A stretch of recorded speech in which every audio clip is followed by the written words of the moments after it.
बिस्मिल्लाहिर्रहमानिर्रहीम। हम स्टार्ट कर रहे हैं chapter number 6 named as internal recruitment for the subject of staffing organisation by Heneman. So chapter 6 में हम बात करेंगे इंटरनल रिक्रूटमेंट के ऊपर। So let's start. First of all हमें डिसाइड करना है और डिफाइन भी करना है कि इंटरनल रिक्रूटमेंट होती क्या है।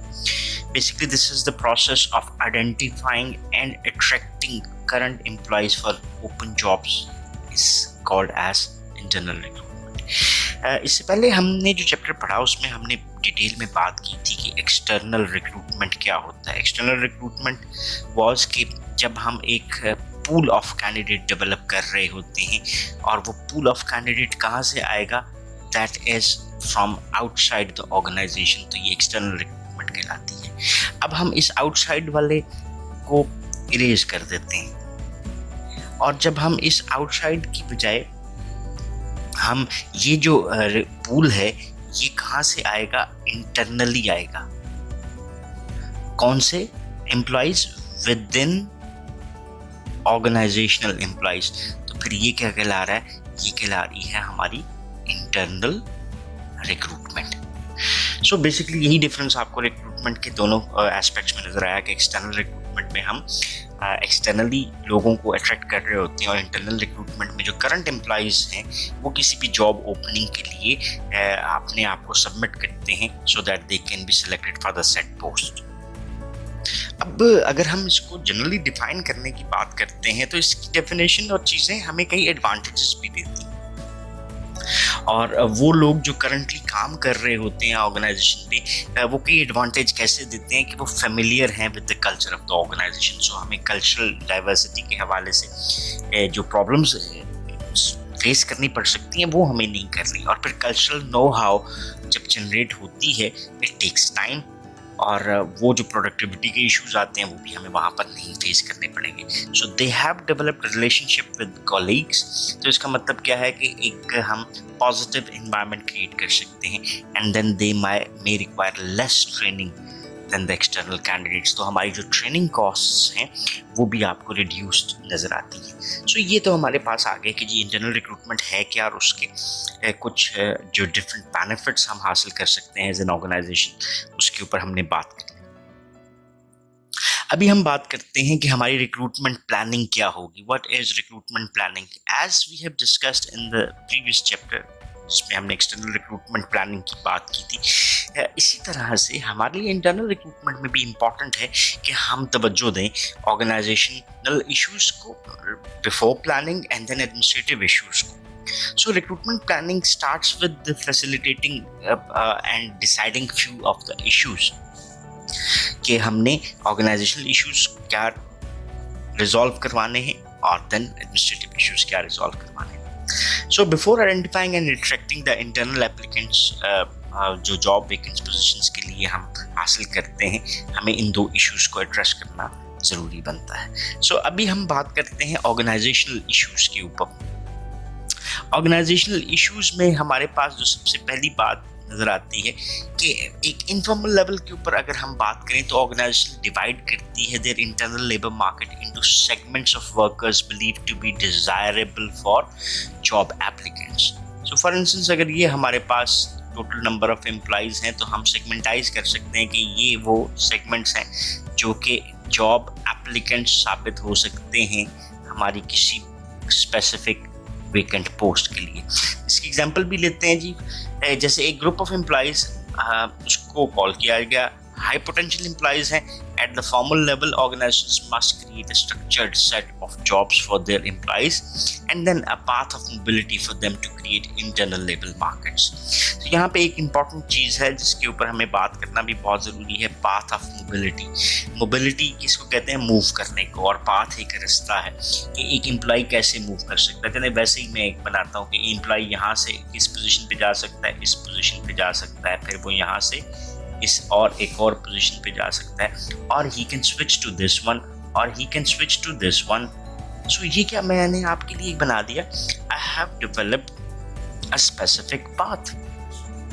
ठीक है, खैर इसी के ऊपर हम थोड़ी सी डिटेल में भी बात करते हैं कि हमारे पास optional requirements needed to move from people between jobs क्या बनती है। सो मोबिलिटी पाथ क्या होते हैं, पहले इसको देख लेते हैं जी। A mobility path basically gives information about possible employ movements within the internal labour market structure, कि within the labour market, within the organisation एक एम्प्लॉय अपने आप को हायरार्की में किस तरह से मूव कर सकता है, ये उसका मोबिलिटी पाथ बनता है। So there are hierarchical and alternative labour paths, या मोबिलिटी पाथ कहना चाहें तो वो भी कह सकते हैं, which both determine who is eligible for a new job in the organization. So her job जिसके लिए आप अपने आप को एलिजिबल समझते हैं, उस जॉब का इटसेल्फ एक एलिजिबिलिटी क्राइटेरिया होता है। तो जब आप हायरार्किकल पोजीशंस की बात करते हैं, अल्टरनेटिव पोजीशन या पाथ की बात कर रहे हैं, तो you must be eligible for the said post before applying that. So there are many factors that help determine mobility path, जैसे वर्कफोर्स उसको डिटरमाइन कर सकती है, ऑर्गेनाइजेशंस हैं, लेबर यूनियंस हैं, लेबर मार्केट करेक्टरिस्टिक, ये वो फैक्टर्स हैं जिसको अगर हम कहें तो ये इम्पैक्ट लेकर आते हैं इन मोबिलिटी पाथ्स के ऊपर, ऑर्गेनाइजेशंस के प्रोसेस के ऊपर, कि वो किस तरह से इन मोबिलिटी पाथ्स को डेवलप करते हैं। अभी देखते हैं कि हमारे पास मोबिलिटी पाथ्स क्या है। यहाँ पे हमारे पास एक जो टाइप मोबिलिटी पाथ की नजर आ रही है, that is hierarchical mobility paths. दूसरी जो टाइप नजर आ रही है, they are alternative mobility paths.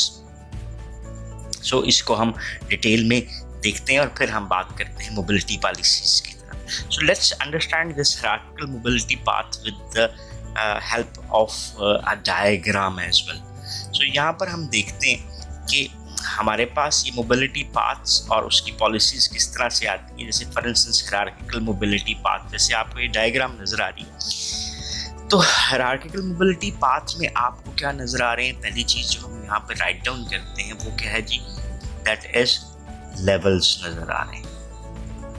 सो ये एक पहला लेवल है, फिर दूसरा लेवल आपको नजर आ रहा है, फिर तीसरा लेवल नजर आ रहा है और फिर चौथा लेवल नजर आ रहा है। सो इसकी एग्जांपल ऑर्गेनाइजेशन में आपको इसी तरह से मिलती हुई नजर आती है कि ये हायरार्किकल लेवल्स को डिफाइन कर रहे हैं। सो एक इंडिविजुअल अपवर्ड्स मूव करता है from one hierarchical level to other one, then other one to the other one, और इसी तरह से उसकी पॉसिबल मोबिलिटी ऑर्गेनाइजेशन में होती है। सो यहाँ पर अब हम इसको थोड़ा सा और अंडरस्टैंड करते हैं। जो एग्जांपल उसने दी है, यहाँ पे हमारे पास नॉन एग्जेम्प्ट एम्प्लॉइज हैं और एग्जेम्प्ट एम्प्लॉइज हैं। ये नॉन एग्जेम्प्ट और एग्जेम्प्ट एम्प्लॉइज को हम पहले भी अंडरस्टैंड कर चुके हुए हैं, लेकिन बेसिकली एक दफ़ा फिर समझ लेते हैं कि हमारे पास जो वर्किंग आवर्स होते हैं, उन वर्किंग आवर्स में कुछ एम्प्लॉइज जो हैं वो एक राइट रखते हैं according to the labour laws कि उनको एक्स्ट्रा पेमेंट मिलेगी if they work even greater than the prescribe time period. जैसे 8 घंटे अगर टाइम है और 40 घंटे एक वीक का टाइम है, और अगर वो उससे ज़्यादा काम करते हैं तो उनको एक्स्ट्रा पेमेंट्स मिलती हैं। लेकिन एग्जेम्प्ट एम्प्लॉइज़ वो हैं जो कि उस लेबर लॉ के मुताबिक एग्जेम्प्ट हैं ऑफ द एक्स्ट्रा पे for any extra work done. जैसे अगर मैं ऑफिस में कोई काम करता हूँ और उस ऑफिस की रिस्पॉन्सिबिलिटी में मुझे 2 घंटे अगर ज़्यादा भी लग जाते हैं तो I will not be getting that extra. So non exempt employees वो हैं जो कि वो पेमेंट लेते हैं। इसमें जैसे अब हमारे पास है कि जी एक इंडिविजुअल ने अपना करियर को स्टार्ट किया था एक हेल्पर के तौर पे, हेल्पर से वो क्या बन गया, अप्रेंटिस बन गया, then he became a journey person, then he became a lead person. So उसके लिए ऑर्गेनाइजेशन में उसका होल लाइफ टाइम जितना भी है वो इन पोजीशंस के ऊपर बेस करता है, और इसके बीच में आपको फर्ज करिए 3 साल लग गए, 5 साल, 7 साल लग गए, and this is how he is going to spend his career. Then exempt employees में हमारे पास एक इंडिविजुअल ने अपने आप को एक जॉब में ज्वाइन किया, he was the representative, then he became the supervisor in the said job, then he became the manager, और then he ended up as a vice president. So ये उसके पास एक हायरार्किकल मोबिलिटी पाथ आ गया, जहाँ पे वो अपने आप को रिप्रेजेंटेटिव से कहाँ तक ले गया, वाइस प्रेसिडेंट तक ले गया, जहाँ पे उसका करियर एंड होता हुआ नजर आ रहा है।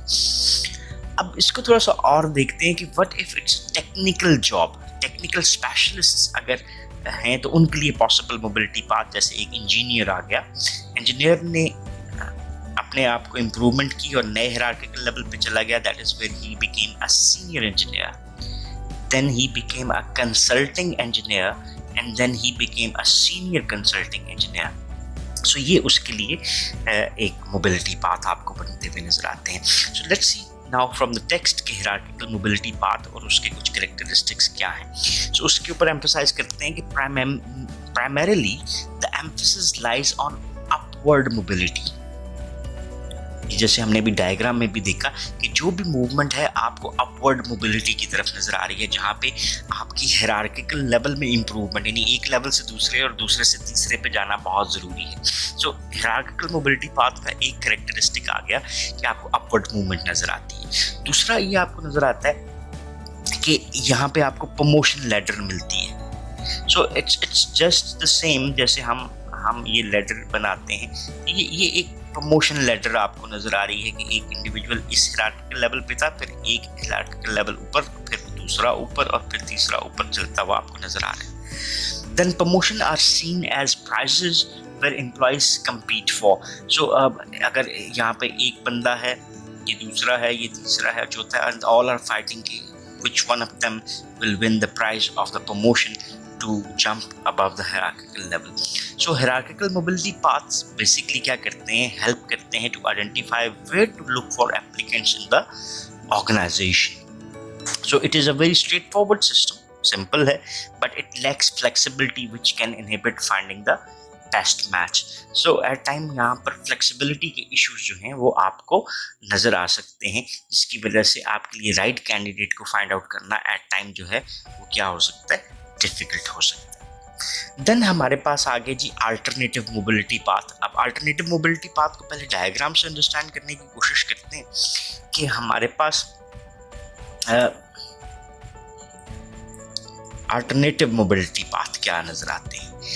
सो यहाँ पर हमें क्या नजर आ रहा है जी, alternative as the name shows कि आपके पास कहीं ना कहीं मुतबादल मौजूद है. For instance this is where one is an engineer और वो इंजीनियर से किधर चला गया जी, he has two paths alternatives, इसको हम कहते हैं पैरेलल ट्रैक.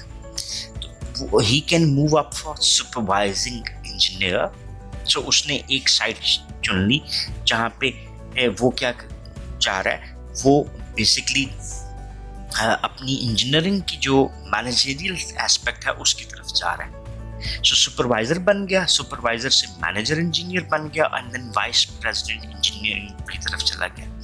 सो ये अगर मैं कहूँ तो ये एक जॉब में मैनेजमेंट एस्पेक्ट था जिसको उसने चूज किया. दूसरी तरफ कौन सा एस्पेक्ट हो सकता है, टेक्निकल एस्पेक्ट भी आपको नजर आ सकता है. जैसे he can become a senior engineer, he can become a consulting engineer, or he can become a senior consulting engineer with his passage in his career. तो ये देखें, अब आपको क्या नजर आया, उसके पास parallel tracks हैं.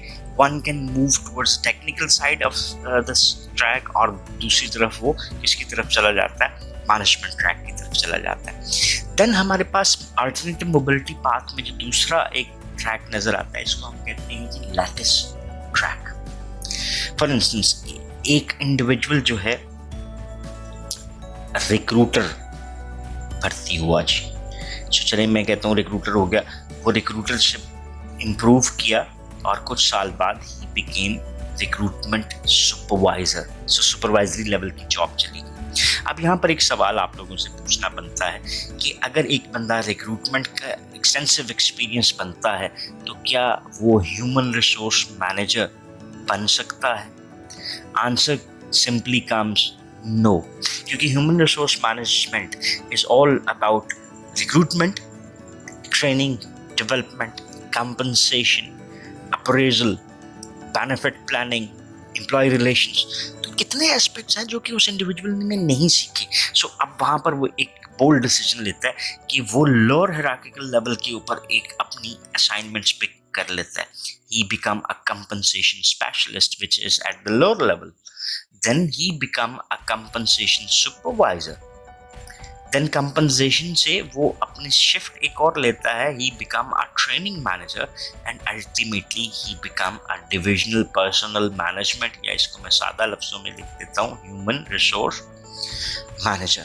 ये लेटेस्ट ट्रैक है. अब देखें इसमें आपको क्या नजर आया, इसको लिखना हमारे लिए जरूरी है कि हमें क्या नजर आई, अपवर्ड मोबिलिटी जैसे हमें ट्रेडिशनल या हायरार्किकल में नजर आई थी,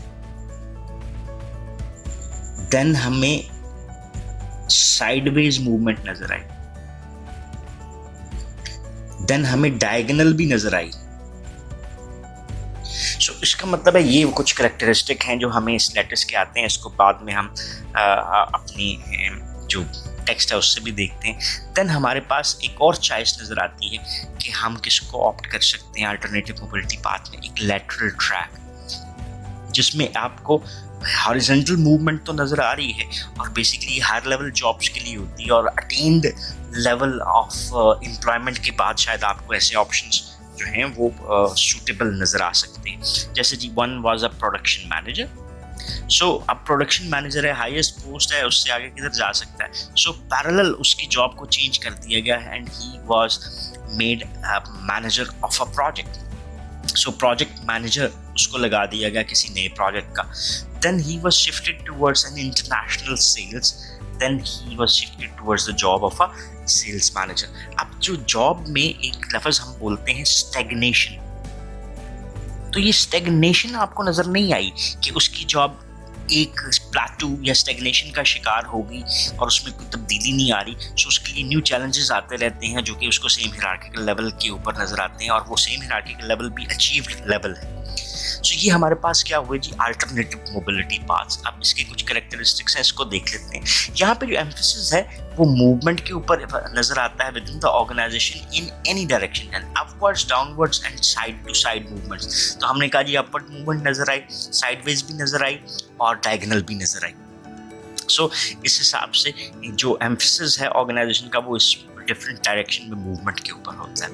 जैसे हमने हायरार्किकल मोबिलिटी पाथ्स में देखा था, गोल बेसिकली है कि हम कोई अचीव कर सकें एक पोजीशन जो कि एवर हाईएस्ट स्टेटस है। यहाँ से हम कहाँ पे चले गए, फिर अगली पे चले गए और फिर अगली पे चले गए। लेकिन जो अल्टरनेटिव मोबिलिटी पाथ है इसमें each employ is continuously learning and can make the greatest contribution to the organisation.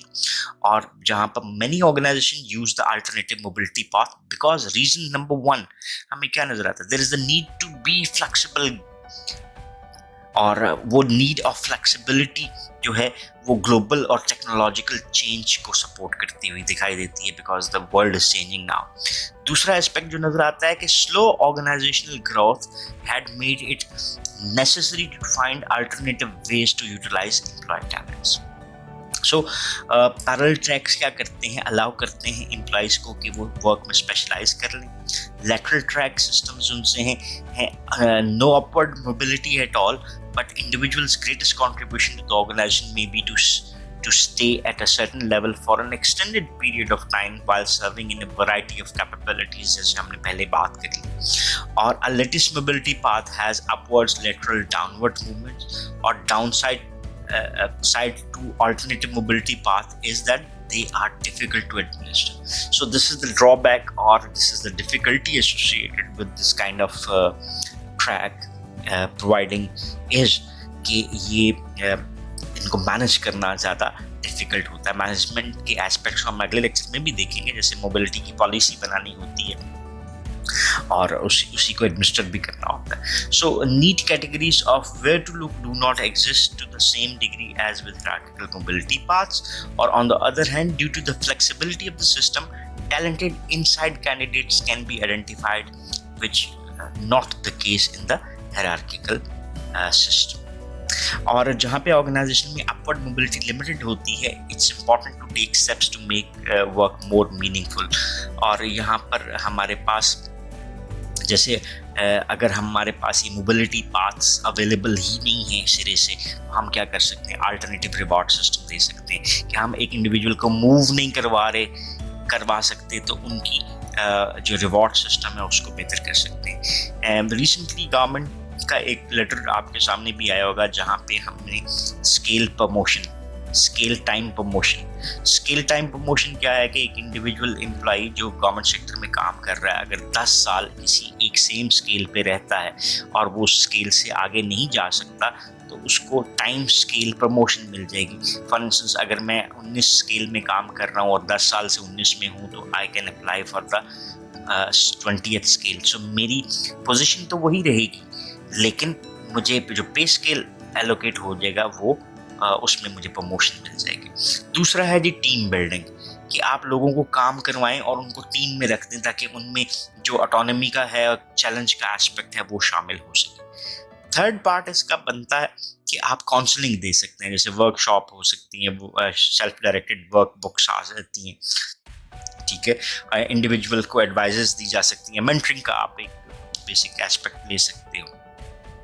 And then हमारे पास चौथा एस्पेक्ट आता है अल्टरनेटिव एम्प्लॉयमेंट। सो अरेंजमेंट्स की जा सकती हैं कि employ leave of absence, sabbaticals and consulting assignments दिए दी जा सकें to ensure that worker remain challenged and acquire new knowledge and skills. So leaves of absence के अगर इंडिविजुअल खुद चाह रहा है तो उसको वो लीव्स दी जा सकती हैं। लंबे अरसे की सबैटिकल्स, छुट्टियां, जैसे मैं अगर पढ़ाई के ऊपर जाना चाह रहा हूँ तो मुझे जाने की इजाज़त मिल जाती है 3 साल 5 साल के लिए, या कोई कंसल्टिंग असाइनमेंट्स आप ऐड कर देते हैं जिसकी वजह से उसका जॉब ज़्यादा मीनिंगफुल हो जाता है। So that's all for this lecture, जिसमें हमने जो हमारे पास ऑर्गेनाइजेशनल इश्यूज थे उसमें हमने मोबिलिटी पाथ्स को अंडरस्टैंड किया। This is a very important topic in recruitment और स्पेसिफिकली इंटरनल रिक्रूटमेंट के हवाले से। If you still have any question or queries, so you can ask in the comment section and we will definitely love to answer. So thank you very much for watching this video. Have a nice time. Allah Hafiz.